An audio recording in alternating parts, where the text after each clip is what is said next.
Greetings and welcome back to room 303 at our chats with Emily, as we are calling our readings through the poetry of Emily Dickinson. We are in the Johnson edition. We are in now poem 240, Moon and Star. Now, this poem is in some ways back to poem 124, kind of a light-hearted, some have called it the master poem. In other words, she's writing to some person. Here she calls it a he, and it's not clear who she's talking to. Maybe Sam Boyles, many have speculated as much. Now, our assumptions that you've been following our stuff at learnstrong.net, down that left-hand side, Chats with Emily, our playlist. I'm hopeful that you've already played around with our set of introductory comments, and I'm really hopeful that you've already read the preceding 239 poems. We just finished with 239, Heaven is What I Cannot Reach. And in fact, I think that poem is a good preamble to this poem. Why? Because both that poem and this poem are about what? Dislocation, not having the thing one wants, wishing that one could be with someone.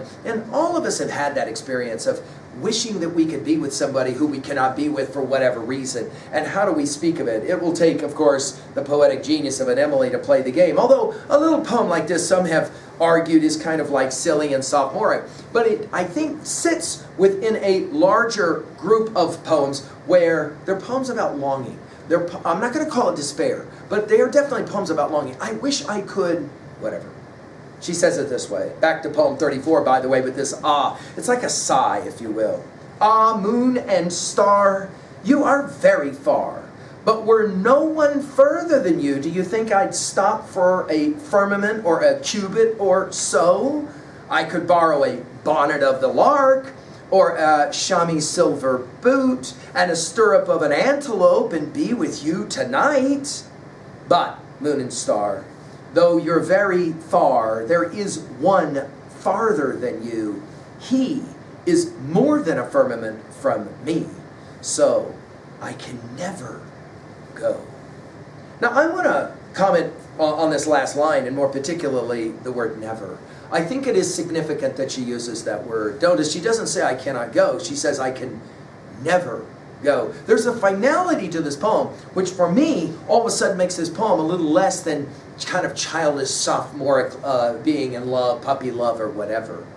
And of course, just because she speaks of it as he, doesn't necessarily mean that she's speaking about a person. She could be speaking, for example, about her poetic enterprise, the fact that maybe she longs to be published. But many have read this poem as more personal. Notice we'll begin with moon and star. She says about the moon and the star, she'll use firmament later, that it's very far away, right? But we're no one further than you. Again here already, the you is going to set us up for moon and star, and obviously the possibility of he later. Do you think I'd stop for a firmament or a cubit or so? Notice the rhetorical question here. It's wonderful, right? I could, she says, borrow a bonnet. Borrow takes us back to poem 134. The bonnet of a lark, obviously the crest. In other words, I could beg the bird to let me fly. And a chamois silver boot. Now, the chamois here is interesting that she would reference it here. Only time in her poetry she references it. What is this? Well, it's that mountain goat antelope of southern Europe, especially the Pyrenees. So she does this the way Walt Whitman, in our talks with Walt, we said this when we did all the poems of Leaves of Grass, that sometimes these poets love to just kind of throw out a word that, you know, not too many people are going to know what a chamois is. Of course, we out here know them as antelopes, right, or speed goats. She says, I could try from the chamois silver boot or the stirrup of an antelope, in other words, speed, fast, to be fast, and be with you tonight. In other words, I wish I could go and be with the moon and the stars, right? Only notice it is singular, a star. I think that's significant as well. In Emily's pantheon, maybe she only has one star, and it's the he she'll be ready to reference in a moment. But moon and star. It's almost like she's having a conversation, borrowing, of course, from somebody like Francis of Assisi. Though you're very far, there is one farther than you. And of course, this is the he she'll reference next. More than a firmament from me, so I can never go! Exclamation point. Now, when we get to poem 429, we're going to play with this game again, which is why I'm setting you up for it. The moon is distant from the sea, and yet with amber hands she leads him, a docile as a boy, along appointed sands. He never misses a degree obedient to her eye. He comes just so far toward the town, just so far goes away. Oh, Señor, thine the amber hand, and mine the distant sea. Obedient to the least command, thine eye impose on me. This notion of being separated, dislocated in some profound way. Again, the use of the word never is for me the key word of this poem. I think a two-way argument is simply that it's really hard to not be with the one that you want to be with. Again, you can go back to the previous poem of 239 where she plays a very similar game. At 2b, the rhetorical question is powerful here. Is it a playful tone, or is it rather maybe a desperate tone, especially with the word never?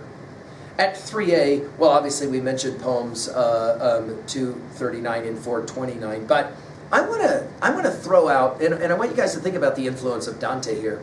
Think about what it is, and we've given full lectures at learnstrong.net about the Divine Commedia, and especially about the influence that Beatrice will have on Dante, the writer. Of course, Dante the Pilgrim will ultimately come to Paradiso to find Beatrice. But think about what stands behind all that poem. It's a hope to somehow, for Dante, to be able to be with Beatrice, the one that he loves, a firmament away. And I think there is a whole lot of Dante in this poem.